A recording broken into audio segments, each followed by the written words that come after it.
From Hollywood, the Hollywood Radio Theater.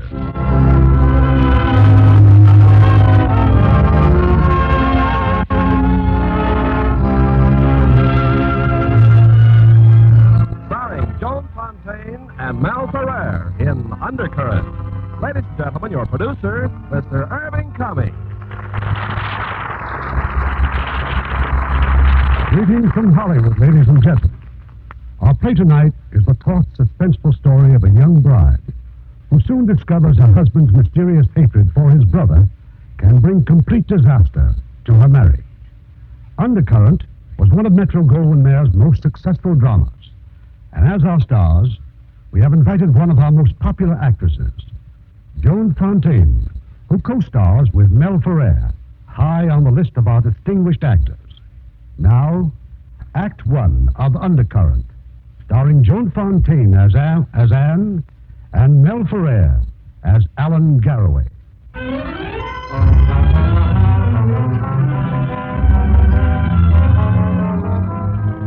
It was a marriage no one would have predicted. Anne Hamilton, reserved, unaspiring, and Alan Garraway, the wealthy, celebrated inventor of the Garraway Distance Control. Garraway brought his bride to Washington. Their first night there, he displayed her before a large, select group of friends.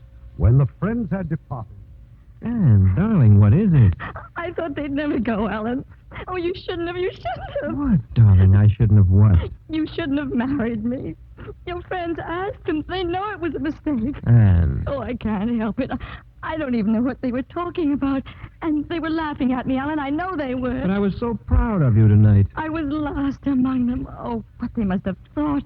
I mean, well, good grief. I don't even know how to dress. Is that all that's worrying you? I'm going to take this dress off and never see it again. Darling, it's a perfectly nice dress. Nice dress? It's 8 inches too short, and it's only 2 weeks old. Oh, Alan, you're stuck with a wife who doesn't know anything about clothes. She doesn't even know how to behave. I'll tell you what, we'll go shopping tomorrow. It won't do any good. Oh, I'm sorry. I'm sorry to be such a boob. I want so much to be right for you. Will you shut up? Well, I'll learn. I really will. I'll learn to talk like your friends. I'll learn to be like them. I don't know how the heck I'll do it, but I'll do it. If you do, I'll kill you. Now, darling, just tell me one thing. Who do you belong to? You. That's all. That's all that matters. Is it, Alan? Is it? And if you ever forget that, you'll be very sorry.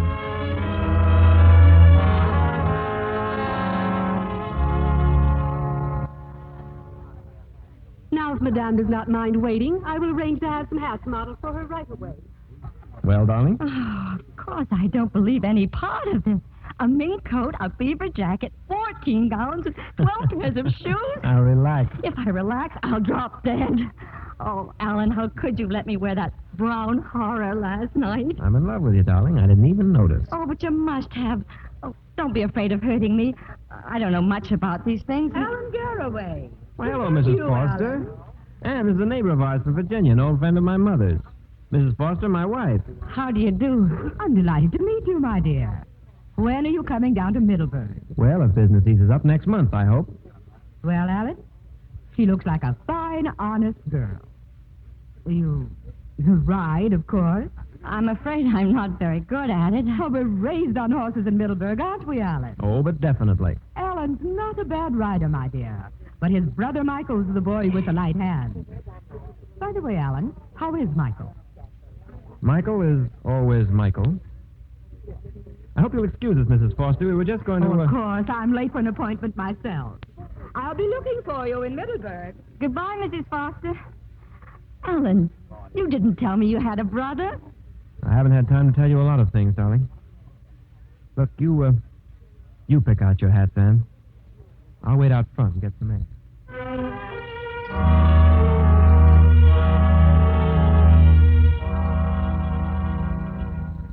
Alan, what's wrong, darling? You seem so troubled since we came back from shopping. You were surprised to learn I have a brother. But what a nice surprise. Where is he, dear? He spoiled my first day alone with you. Oh, that's so typical. Good old Mike. I meant to tell you about him, Anne. I've been putting it off. But one of these days, we'll have to go to San Francisco. Our factory's there. You'll meet people who know Mike. who adore him. He does that to people. My mother adored him.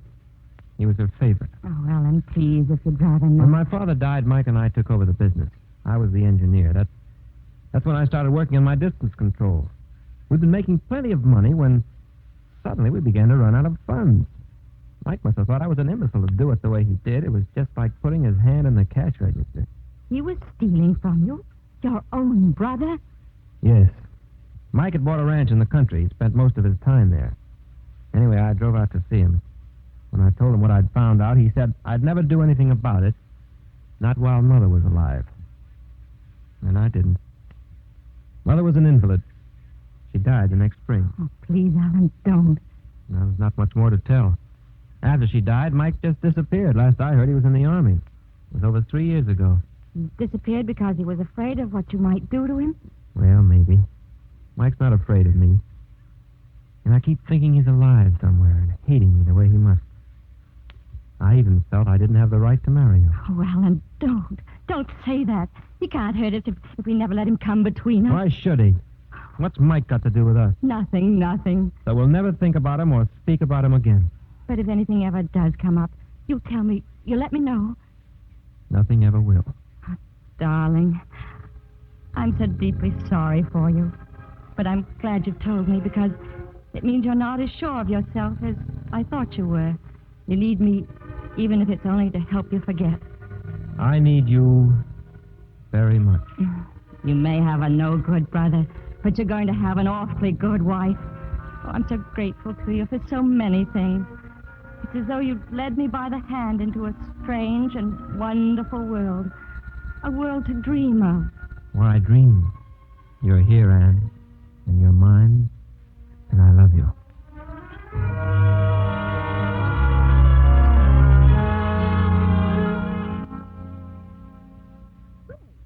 Good afternoon, Mrs. Garraway. Did you have a nice afternoon shopping? Oh, yes, Mrs. Hildebrand. Any messages? No messages, madame. That means that all your invitations for tonight have been accepted. I don't know what I'd do without you, Mrs. Hildebrand. The perfect housekeeper. How many dinner parties have we given this month? Is it 210 or 211? This is your sixth, madame. Would you mind looking at the table? I took the liberty of arranging the place cards. You know, such a strange thing happened this afternoon at the bookshop. Mr. Garraway left a book there months ago to be rebound. He must have forgotten all about it. It's a volume of English poems. Oh, I'm so glad I found it. Yes, madame. You'll notice I put Judge Putnam on your right. What? Oh, yes. Who is this one, Mrs. Hildebrand? Who is Mr. Henry Gilson? A new congressman from the Midwest, madame. I wondered why you placed him in the doorway. He's no one important.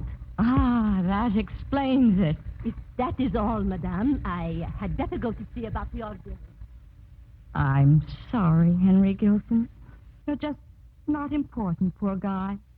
We have something in common, the two of us. Well, I think you are important.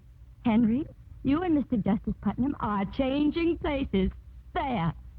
Now, tell me, Congressman Gilson, just what part of the Midwest do you come from? Just what part of the Midwest do you come from? Iowa. Oh, I love Iowa. It's so big and so full of corn, isn't it? Yes, ma'am. Yes, it certainly is. Excuse me for a moment. Shall we go into the other room for coffee? It was such a lovely dinner, Mrs. Garraway. Oh, thank you, Mrs. Postgate. My dear, your gown. What exquisite taste you have. Oh, well, thank you, Madame Lefebvre. Oh, Anne, just a minute. Thank you, Mr. Garraway. Yes, darling. Anne, are you trying to be rude to Judge Putnam? Why on earth did you have to seat him in the doorway? I thought the draft might do him good. He seemed so stuffy. I invited him here for a reason. You know that. Oh, I'm sorry, dear. I don't know what got into me. I'll make it up to him right away.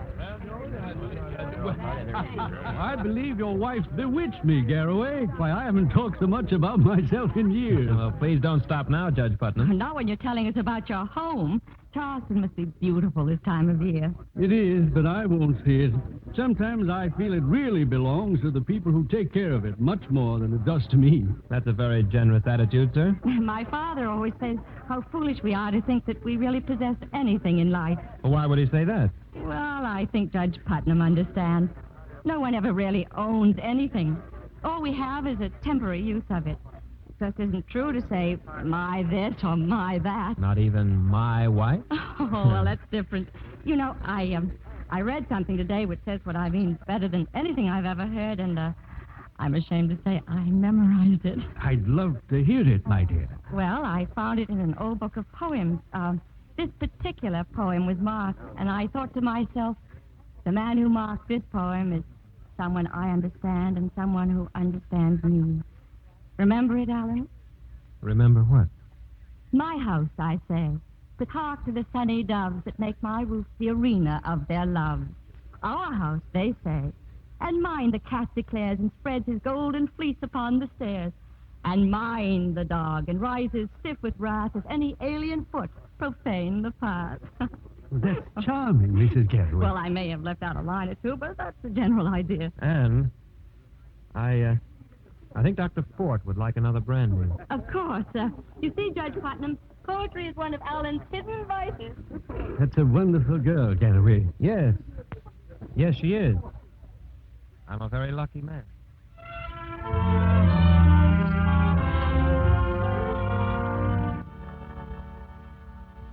Oh, Alan, it was a nice party, wasn't it? Yes, it went beautifully. Say, Anne, how about driving down to Middleburg tomorrow for a few days? Oh, Alan, could we? The house where you were born, the house where you grew up. The poem came from. That's not my book. But it is, darling. You sent it to be rebound, remember? I'm afraid it's a mistake. But they had the name, Garraway, Middleburg, Virginia. No, it's a mistake, Anne. We'll leave right after breakfast. Maybe a little isolated for you down there. You know, there's no telephone. Oh, no telephone. It sounds like heaven. Alan, will you hate being cooped up with me for days? Mm-hmm. Give me a kiss and tell me why you asked that. Because I love you. And I can't help noticing when we're alone how a lot of the glow you have with people sort of goes out of you. And what's the matter? I don't know, nothing. I just wanted to be reassured, I guess. Well, consider yourself reassured. About this book, if it's a mistake, I suppose I'll have to return it, but I hate to. What's the penalty for stealing books? Will you stop shoving that book at me? Can't you see I don't want to discuss it? Alan! Don't you know by now whose book it is? You even memorized the poem he marked. I told you it wasn't mine. It's his. It's Michael's. He got you, didn't he, Anne? The sweet, gentle boy who loved poetry. He understands you. Isn't that what you said? I memorized it only because I thought it was yours. Yes, of course you did. Oh, Anne, that was very unfair of me. I shouldn't take it out on you the way I feel about Mike. Please forgive me. I forgive you, Alan.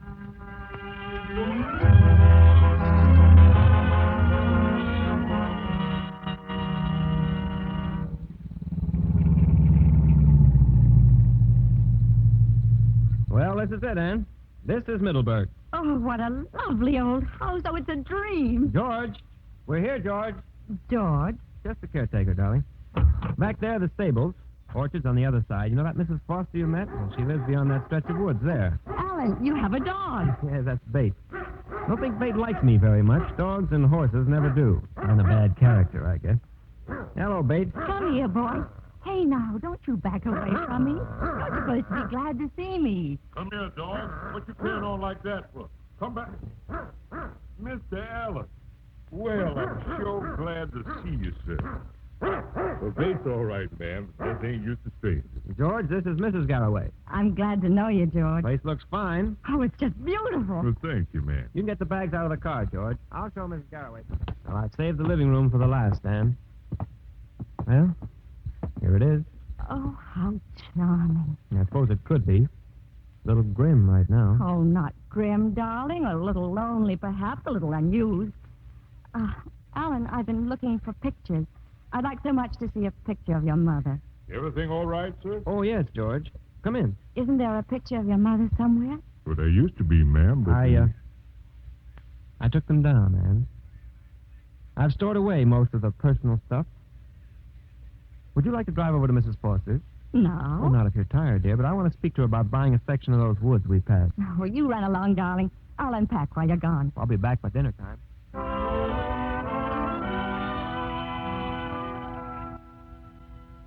George!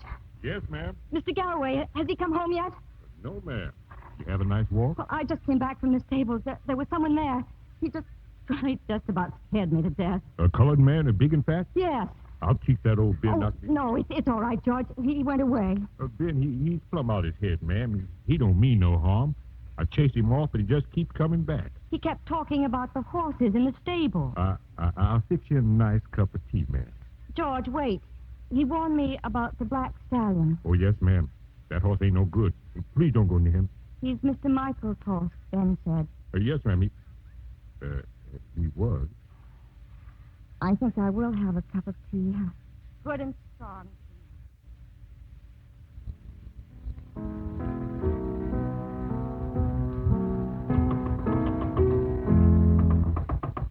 George, that must be Mr. Garraway. I'll go, ma'am. I'm in here, darling. Who was it, Ann? Who was just playing that piano? Oh, why, darling, what's the Who matter? was playing that?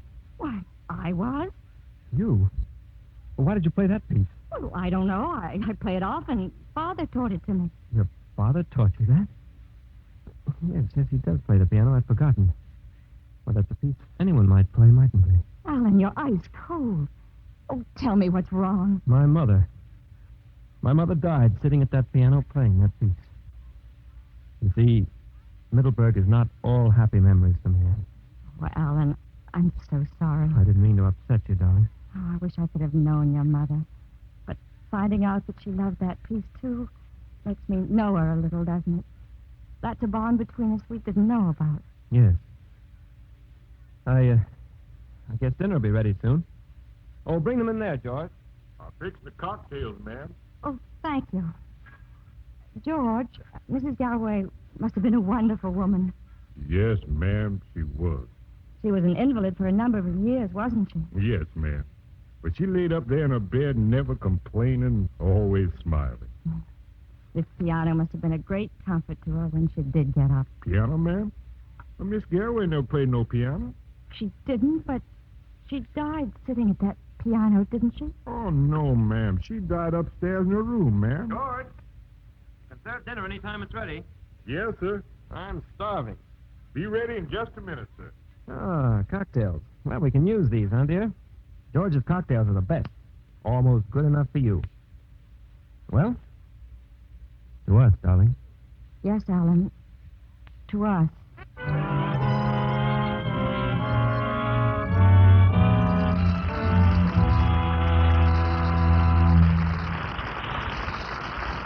We'll continue with Act Two of Undercurrent in just a few moments.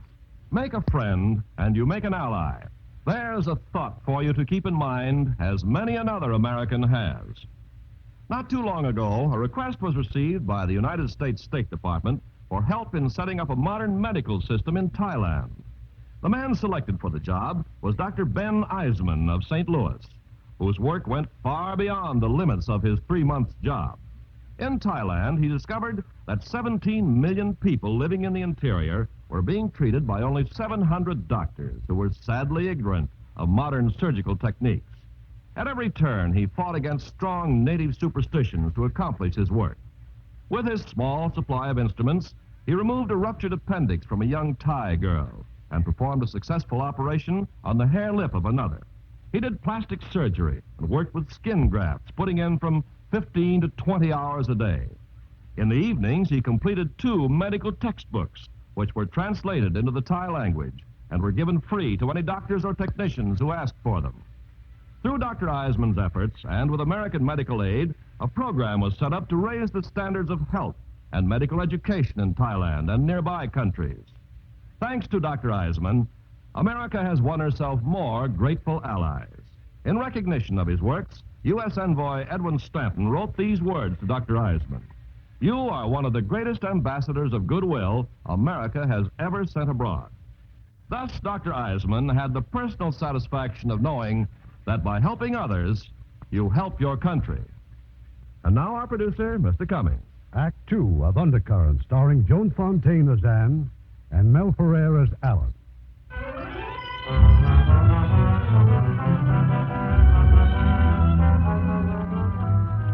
It's been a strange and troubled 24 hours for Anne Garraway. Crashing against the peace and loveliness of Middleburg, are the tormenting doubts of what Alan has told her. His brother Michael, his mother. It's after dinner now. Alan has to drive to the village. As soon as he's gone, Anne has a plan. Sure you don't want to go to the village with me, Anne? Do you mind, darling? I am tired. That telegram this afternoon is from Jonas Wormsley. He's in charge of the San Francisco plant. We'll be meeting him soon. Oh, Alan. I'm sorry, dear. If you'd rather stay on here. Oh, no. If you're going to San Francisco, so am I. You don't like San Francisco. Well, I won't be long. If you need anything, just call George.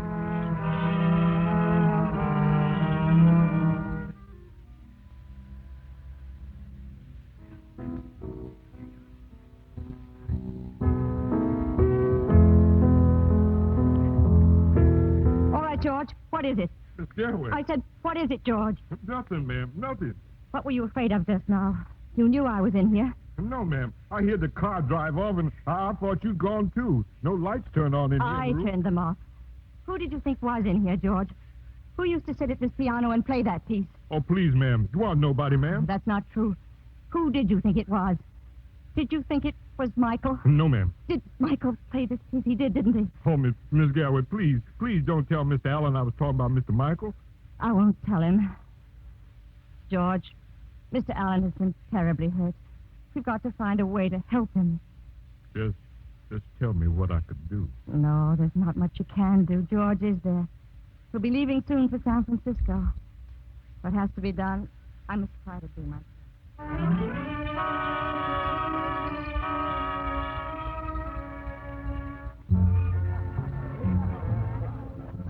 Well, I'm a prize dope, Anne. Of all the places to take you, your first night in San Francisco, another nightclub. Oh, but you said Mr. Wormsley was to meet you here. Yes, I know, but... Alan, who was that girl, the girl you spoke to as we came in here?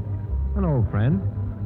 Sylvia Burton. Just an old friend. Well, sort of. Jealous? You bet. She's far too lovely for an old friend. You want to know something? Mm-hmm. You've got it all over Sylvia in every way. People wouldn't even notice her with you in the room. Oh, darling, you're wonderful. County about every other woman. Good evening. Oh, hello, Wormsley. May I present Mrs. Garraway? How do you do? I'm very glad to meet you, Miss Garraway. Well, pull up a chair. How are things going? Oh, very well, sir. Things are really breaking in Seattle. I suggest you fly up there as soon as you can. Or anyway, I brought some contracts along.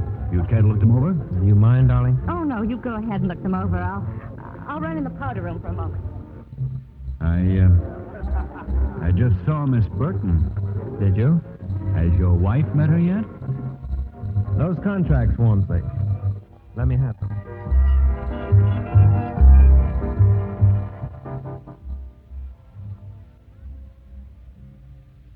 Oh, hello, Mrs. Garraway. Oh, Miss Burton. How do you like San Francisco? Oh, it's wonderful. So many bridges. Yes, so many to cross. I beg your pardon? What do you hear from Michael? Oh, nothing much. Did you ever meet him, Mrs. Garraway? No, I haven't, but I'm looking forward to it. You know, there have been some pretty unpleasant rumors about Michael. Well, whatever they are, I'm sure they're not true. Sorry.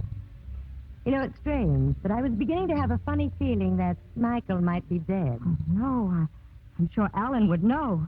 Yes, I suppose he would. You know, Miss Burton, when I saw you before, I wondered who it was you reminded me of. It's me. Not your features exactly. It's just something intangible. Have you noticed it? No. Oh, is that your glove on the floor there? Oh, thanks. Maybe it's the way we dress or walk or something. Maybe it's... Miss Burton? Miss Burton? That's funny. Why should she just walk out like that?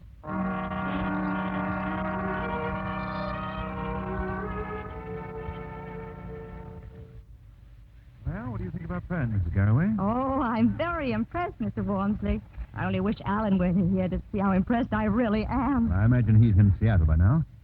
Is there anything else around here you'd care to see? Yes, I'd like to see some photographs. Photographs? It's silly of me, isn't it? But it's such a big plant now and so impersonal. What was it like when it started, Mr. Wormsley? The plant, the employers. Who was here in the beginning? Well, there's a picture on that wall behind you, Mrs. Garraway. Oh, yes. That's what I mean. Why, there's Alan. Alan in overalls. And you too, Mr. Wormsley. Yes. But those other three men. Two of them are still with us. The other one is dead. Who was he, Mr. Walmsley? His name was Carl Stoyan. Wasn't my husband's brother working here then? Why isn't he in the picture? He was at his ranch the day it was taken. His ranch? Oh, yes. What happened to the ranch? Well, Mr. Garraway took it over. Alan owns it. You see, I'd like to see that ranch. Well, I'm afraid that's not very practical. It's quite remote. The fog is bad this time of year. There is a caretaker. But I'd like to spend the day in the country. You could give me the keys, Mr. Walmsley? I'll send them to your hotel in the morning. Oh, and the directions how to get there. I'll enclose a map with the keys. You've been very kind. Thank you, Mr. Walmsley. Good day, Miss Garraway.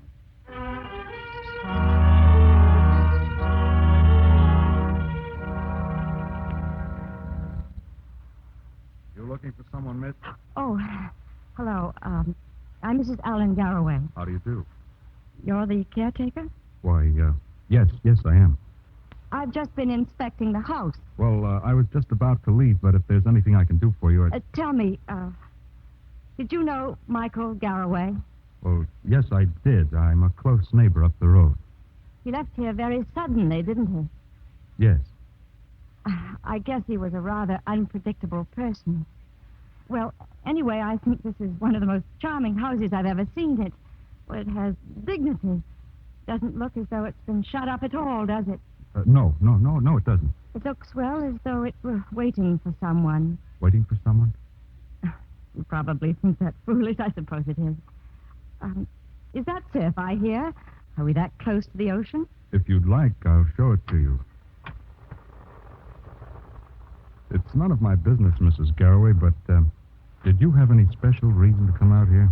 Well, it was such a nice day, and I thought No. I came to learn more about Michael Garraway. You'd better watch the path. It's sort of rocky here. Everyone seems to be so vague about him, except my husband, of course. I don't know why I'm bothering you with all this. Well, there's the ocean, Mrs. Garraway. Oh, golly, it's beautiful, isn't it? You know, it's amazing. Michael had so much. Why do people do the things they do to themselves? Why doesn't someone step in and stop them, help them? What about those people who refuse to be helped? Useless to even try. Oh, no, it's not. It's never useless. You feel quite deeply about it, don't you? You bet I do. Oh, that sea is near. Is there good swimming? No. There's a rip tide. Oh, but it looks so calm. You can't always see that undercurrent, but it's there. Like light? That's right. Fog's starting to roll in. It'll be getting dark soon. You going back to the house? Yes, in a moment. You go ahead. Thanks for taking me around, and forgive my philosophical outlook. Oh, don't apologize for that. I think it was very well said. Goodbye, Mrs. Garraway.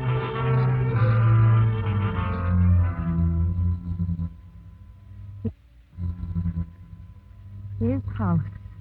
Michael's house. Just as he left it. But the walls can't talk, and the books, the chairs. What are you doing here? Alan! What are you doing here? Alan, you frightened me You so. came here looking for something. I asked you not to pry. I asked you to forget about Mike. Alan, you didn't leave Seattle just because... Walmsley telephoned me. He said you'd asked him for the keys. Yes, I thought it was important that I come. You're my wife, Aunt. You've never even seen Mike, and yet he's managed to get a hold on you and make trouble between you. Oh, darling, I'm only He had a trying... diabolic cleverness about pushing people around. He always knew how to get his own way. You keep saying had and you. Is he dead? How should I know if he's dead? I hope he is. Alan, how can How you? much do you think I can stand? He's got you sneaking around corners trying to find out things about him. What have you discovered? I'm here to help. Let's find out everything we can about him.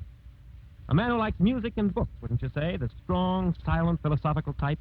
He'd have read your poetry and told you whimsical stories about his neighbors. You'd have fallen for that, wouldn't you, Anne? Oh, Alan, I'm sorry. I know you're sorry, but that doesn't help. Why couldn't you do as I ask? If there's anything else you want to know, ask me now. Don't ask Walmsley or the natives or the bellboys at the hotel. Ask me.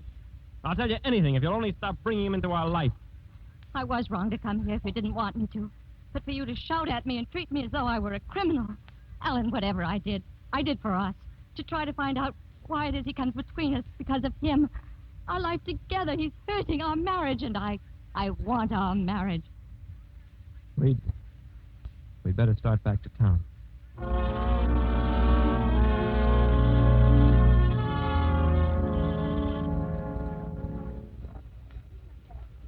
You want to go up to our rooms, Anne? Or would you rather have dinner first? I'd rather go up if you don't mind. I'd like to. Alan, wait. What's the matter? Listen, that woman over there. Oh, Galloway's shrewd, all right. His camp was all set for reconversion. Galloway knows all about reconversion. Did you ever see his wife? Anne, please. No, I want to listen. I saw her in Washington the day they arrived. She couldn't have looked dowdier. Of course, the poor girl had on a Sunday best, but red. We can go up now, Alan.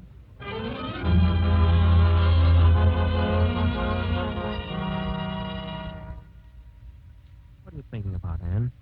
Those women in the lobby, you're going to let a couple of gossips throw you? I'm thrown by the truth. I was rather dowdy that first night in Washington. You expected me to be, didn't you? What? You could have waited for me to meet your friends, but the truth is, if no one saw the before, you wouldn't get credit for the after, would you? Why should I want to do a thing like that? So you could exhibit me as your own invention, like the Galloway distance control. What do you mean by that? You know, Alan, I think I have a glimmering now of why you married me. I want to know what you meant about the distance control. I meant nothing by it. All right, what else do you think? Why did I marry you? You wanted another girl, but she fell in love with someone else. I happened to remind you of her. Only I was so terribly admiring of you. And you thought if you could make me outshine Why, her... you're mad. Yes, Alan, I sometimes think I am. I have a feeling as though I were living in a dream, haunted by your obsession, your hatred for your brother all around us. Anne, things between us look pretty black right now. It's hard to talk, but I do want to tell you that I love you. The way I acted at the ranch was unforgivable. I'll never speak that way to you again. I'll have to go back to Seattle. You'll have a couple of days to think. But when you do, try to keep a little old-fashioned trust and blind faith in our marriage. I want our marriage too, Anne. It's very important to me. Please try. Yes, Alan. I'll try.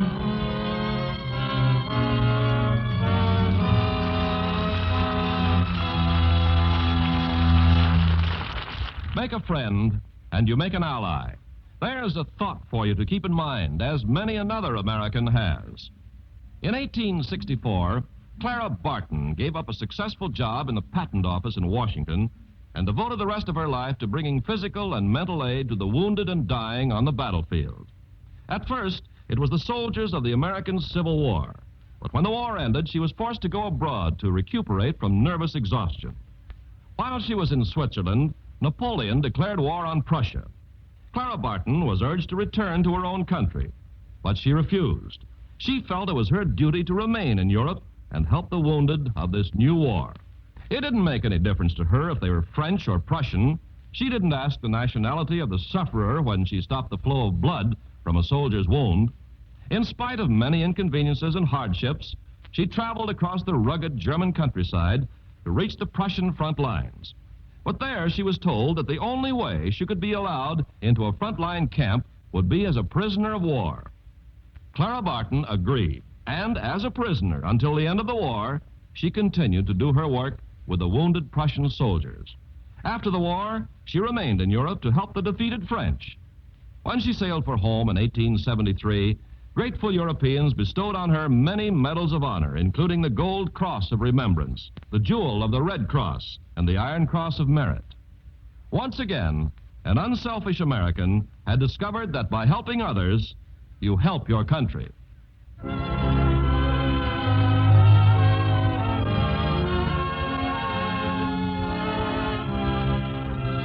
We pause now for station identification.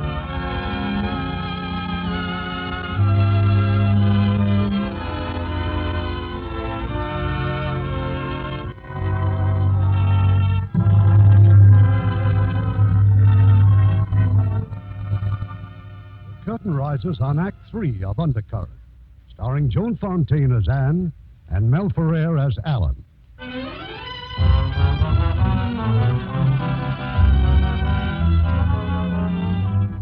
It's the following morning. With Alan back in Seattle, Anne is making an uninvited call on Sylvia Burton. Very nice of you to see me, Miss Burton. You have a reason for coming here, I suppose. There are some questions I'm trying to find the answers to. I'm rather curious about a few things myself. As far as Alan is concerned, I despise him. Does that answer one of your questions? Not quite. I love him.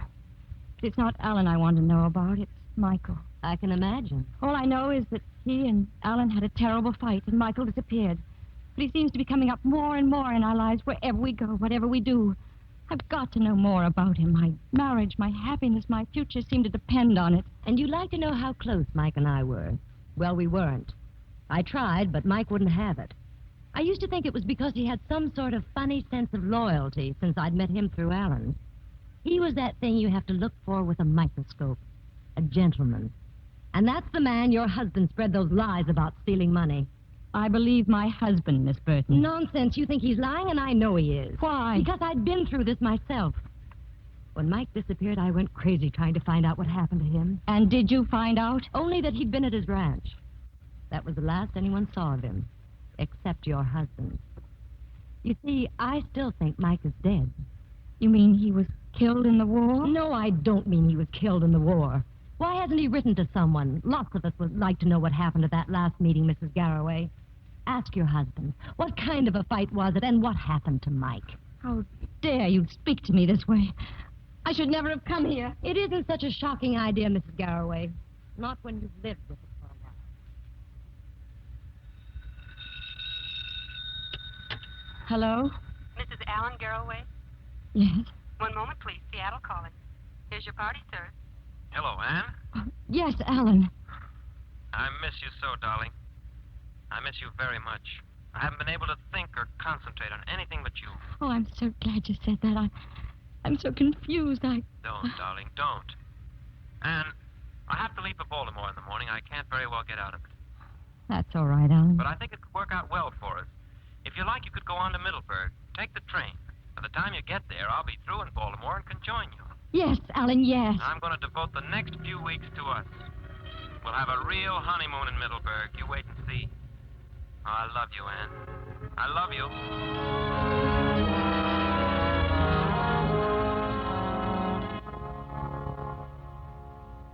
I wish I'd known you'd come into Middleburg, Miss Garraway. I wish you'd told me. Why, George, I don't think you're glad to see me. Oh, no, ma'am. I'm real pleased.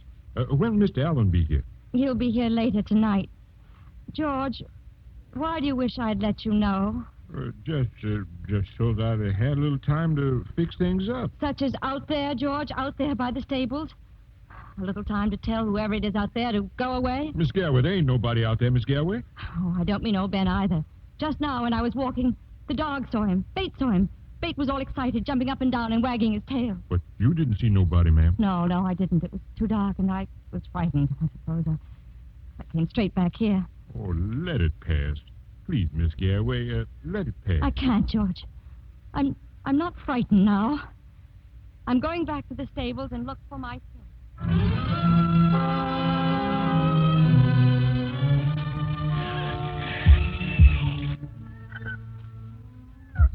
Bate, come here, boy. Come here. There's no one here now, is there, Bate? But he was here and you saw him, didn't you? You saw Michael. He's alive, isn't he? I thought that Sylvia Burton was right, that Alan had killed him. But everything that Alan said about him is true. Michael's here and he's hiding. That's why, George. Oh, Alan, how could I?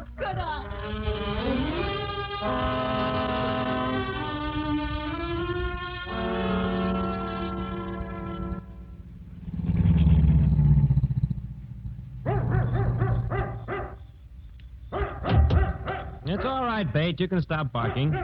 Hey, that's no way to welcome me home. Hello, Alan. Mike. Take it easy. Better keep our voices down. Your wife's in the house. You've seen my wife? Don't worry, she didn't see me. Why did you come back? Wouldn't you rather know why I went away? I didn't steal any money, Alan. You've been a long time denying it. Be kind of tough to prove. You have the books pretty well rigged. But that's not what kept me away. It was Carl Stoyer. Stoyer's dead. Yes. Dead and buried. Just a nice old German refugee who lived for one thing only, to get back at the Nazis. Do you remember that invention he was working on? Every man at the plant was working on an invention of some kind or another. That's right. But only Stoyer died. The coroner said it was an accident. He fell down the cellar steps. And what's that got to do with me? It's got a lot to do with you. Stoyer had a pet name for that invention of his. His Fern, he called it. He used to say, my Fern will fix the Nazis. Your brother brother and me, we know someday my Fan will pay them back. Fan. I couldn't figure it out until it dawned on me that Fan is a German word. It means distance. Fernsteuerung. Long-distance control.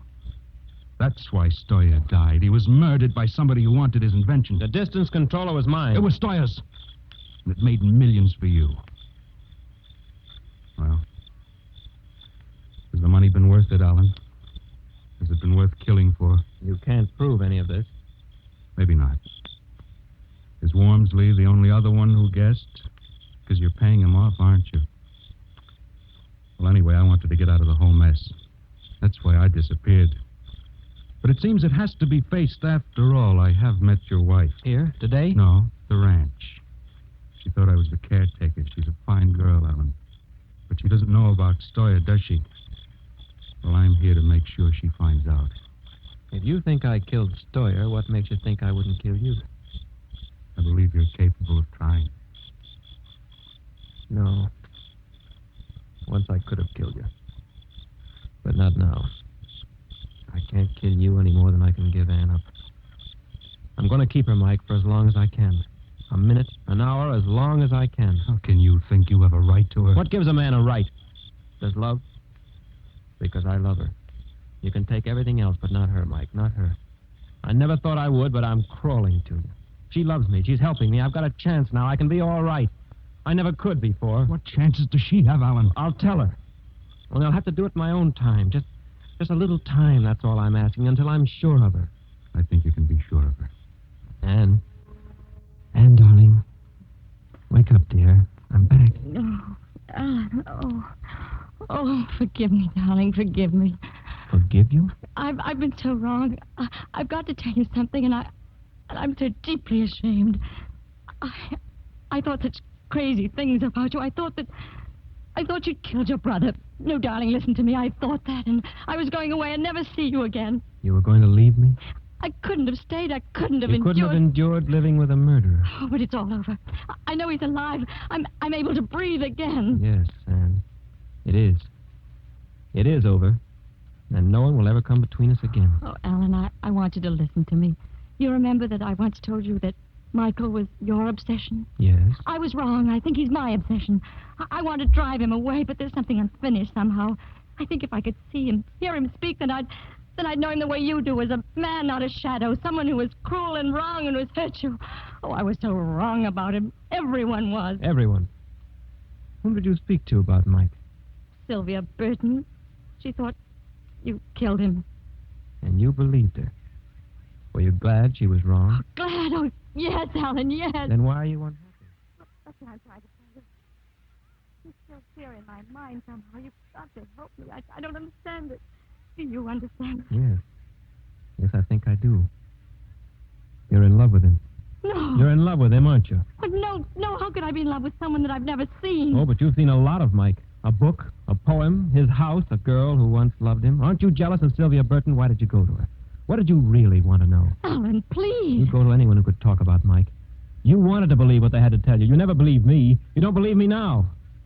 Stop it, Alan. Stop it. It wasn't my happiness. Our happiness you were trying to find. It was him. Oh, that's not true. You were so relieved just now. Not because I hadn't killed him, but because he was alive. You'll go on looking for him, won't you, Anne? And after you find him, then what? Will you leave me? Alan. Don't you see what you've done? You'll never leave me, Anne. Never.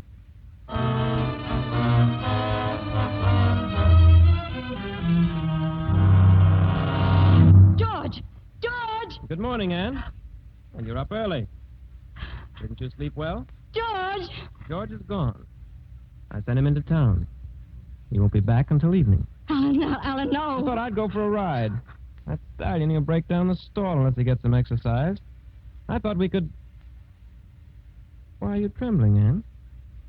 Sit down. Here. Have some coffee. Alan, Don't be afraid, Anne. Fear is no good. I know. But now I'm finally free. Drink your coffee, dear. Well, your hand's shaking. You're not going on being afraid the rest of your life, are you, Anne? Are you? Why run to your room? You can't lock yourself in. I've got the key, Anne. Hey there. Anyone else? Oh, hello, Mrs. Foster. Come in. Hello, Alan. Your wife up yet? Yes, I think so. Shall I call her? Well, it's a fine morning for a ride. Yes. Yes, it is. You must have had the same idea you dressed for. Why, yes, Oh, there you are. Welcome home, my dear. How about coming over for breakfast and a ride? I'd like to very much. Wonderful. I'll expect you in half an hour. How's that? Oh, but I can be ready in just a moment. Well, Biscuits for breakfast, Mrs. Foster. with my own 2 hands. And just wait till you taste them. Nothing like them in the whole world. Mrs. Foster, there's something I must tell you. I must speak to you. Well, that's fine, dear. We'll have a leisurely breakfast and all morning to get acquainted in. See you soon, dear. Oh, I'll walk out with you, Mrs. Foster. I'll have to saddle up the horses. What's the matter with the bride, Ellen? A quarrel? Oh, not a quarrel exactly. Well, don't worry. It's natural the first year, getting acquainted. What horse are you going to ride? Why, the stallion, naturally. Well, just make sure you don't give him to her. He's a mean one, that's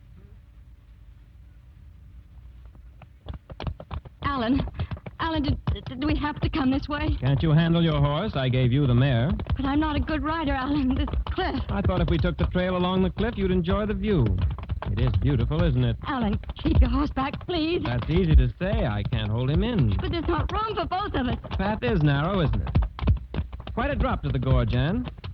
200 feet. Alan, you're pushing me. Well, then use your spurs. Go on ahead. Alan, please don't. You want to leave me, Anne, don't you? You want to go to Michael? I'll send you to him now. Alan, no! You little fool. Go on, run away. See how far you'll get.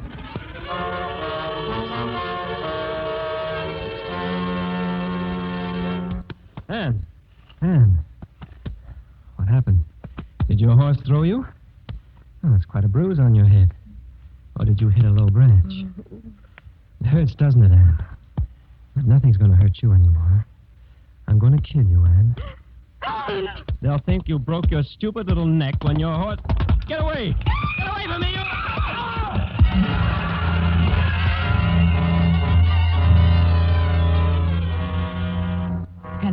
Hello, Doctor. Doctor, this is Mrs. Foster. There's been a terrible accident. Alan Garraway, he's dead. That stallion of his must have gone crazy or something. Kicked him to death, it looks like. You'd better come right out, Doctor. His wife's been badly hurt, too.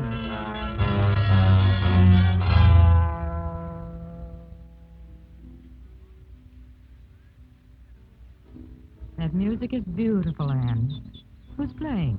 My father. He always does well by Chopin. I like your father, Anne. I'm so glad he was able to come down here.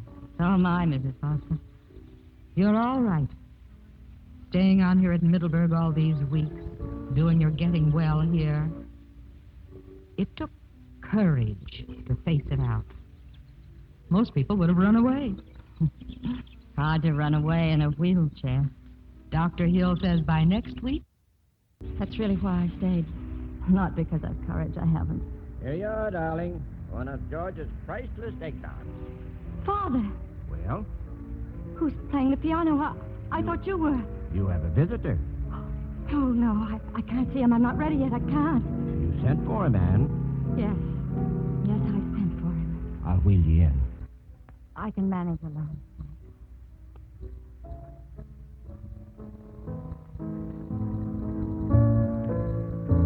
You're Michael, aren't you? Yes. I'm sorry, Anne. I should have told you that day at the ranch. I think I knew. Not at the ranch, but afterwards. I think I knew. You sent for me? Yes. I think I'd have come in any case. I was just waiting until you were well. Well, it seems that now I'm a very rich woman. Yes. It's wrong for me to have it. It belongs to you. No. No, it belongs to someone who's dead now. Carl Stoyer. His heirs, possibly. They must have it then. I'm a bad liar, Michael. I didn't send for you because of the money. The lawyers could have handled that. I wanted to know you. Now that you do, I'm happy to know you, Michael. thank you. There are other things I must tell you. I won't forget Alan. I loved him very much. Not at the end. It was gone then. But I did love him. I know. Anne, I almost got you killed. I was here the night before. I saw Alan, talk to him. I should never have left. I looked for for you, Michael. I went away that night because I was full of guilt about my feelings for you. I had no business to feel the way about you that I did, my brother's wife. I won't talk about it now, but someday. Yes, Michael.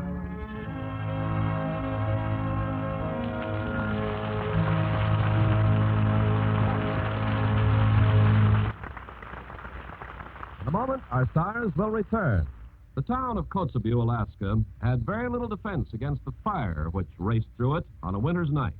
In a few hours, houses, stores, and other buildings had burned to the ground, and many people were homeless. But a unit from the 11th Air Division, stationed nearby, took charge and made space for the people to stay overnight, set up temporary shelters and mess tents.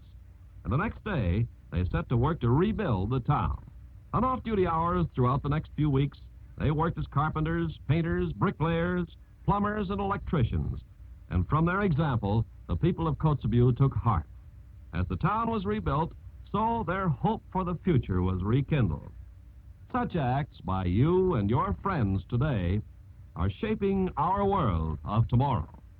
Now, Mr. Cummings with our stars. And here they are, stepping forward to the footlights, Joan Fontaine and Mel Ferrer.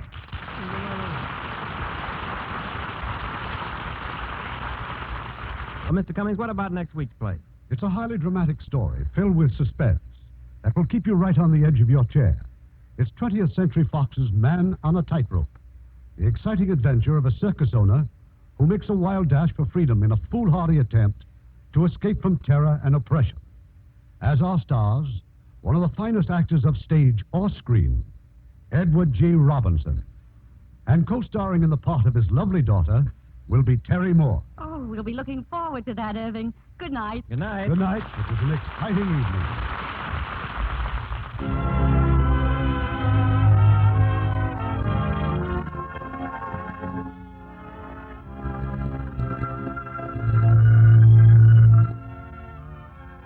The Hollywood Radio Theater is produced by Mr. Irving Cummings. Our orchestra is under the direction of Rudy Schrager. This is Ken Carpenter inviting you to join us next week at this same time for another presentation of the Hollywood Radio Theater.